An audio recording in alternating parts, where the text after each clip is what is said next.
kind of blue collar. It's not along the coast. It's inland, in case people don't know. Southern California includes San Bernardino. What are the folks in this district saying about the episode that we witnessed regarding Brett Kavanaugh over the past 3 weeks?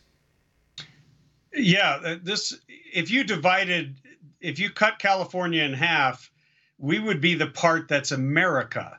And it's interesting on the Kavanaugh. I don't even know what to call it. The circus where they smeared him so badly. It has galvanized conservatives to get out and vote. There's a lot of Democrats that I've heard from who have said to me, I was looking for a reason to stay in the Democrat Party, and they just gave me a reason to leave. Really? Do you believe them when they say that? I do, but our district's a little different. It's much more blue-collar Democrats. It's sort of Reagan Democrats. And then there is the anti-Trump, hate Trump left.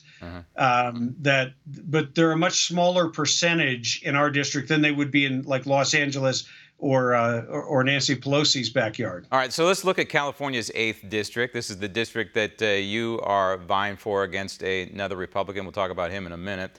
It's more conservative, I guess, rural. It's Republican plus 9. What are the constituents in District 8 saying about what's important right now in terms of this election? We just heard Mitch McConnell say, and rather pathetically, and it's an admission that he's a failure as a leader of the Republican Party, by the way, saying that it took the Kavanaugh episode to rally the base or have the base rally instead of his people go out there and do their jobs. Donald Trump is doing his job. He's trying to rally the base as much as he can, but he's the lone wolf. He doesn't really have any help. So we have Mitch McConnell essentially saying, hey, we didn't do it. This thing that unfolded in Washington, D.C. did it. What are your folks saying besides Kavanaugh, besides the Supreme Court? What are they saying about what's important right now in Washington, D.C.?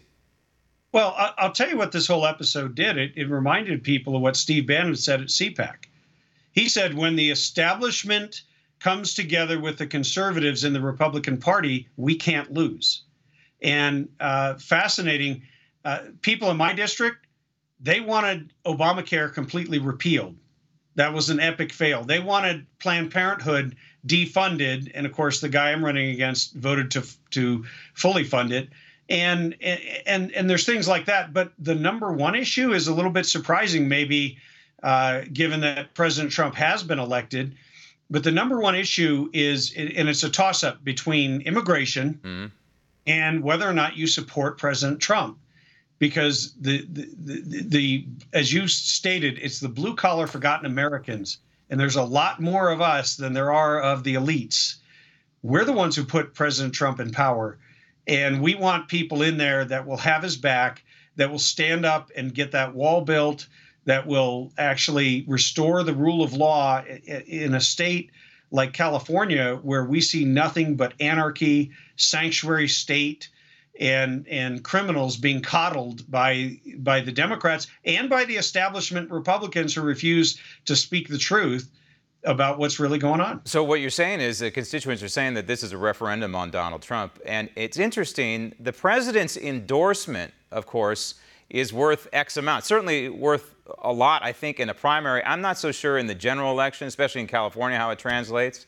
Your opponent received, this would be Congressman Paul Cook, the endorsement from President Trump. Why do you suppose? Why did this happen? When he could look at your record, which is a pretty conservative record. You're also one of the founders of the Minutemen, which was the Citizens Patrol of the southern border. You're pro-USA.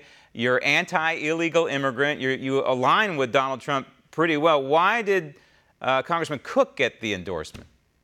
Well, you're right. I was Trump before Trump, just without the hair and the billions, Look, he got the endorsement because of the swamp.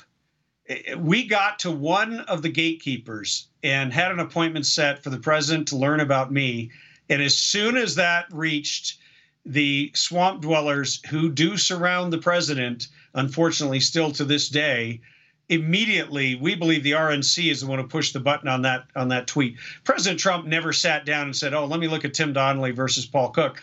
Paul Cook was a full-blown never-Trumper who not only bet $5,000 to a local politician's wife that Trump would lose to Hillary and that he wanted Trump to lose. Want to see more videos like this?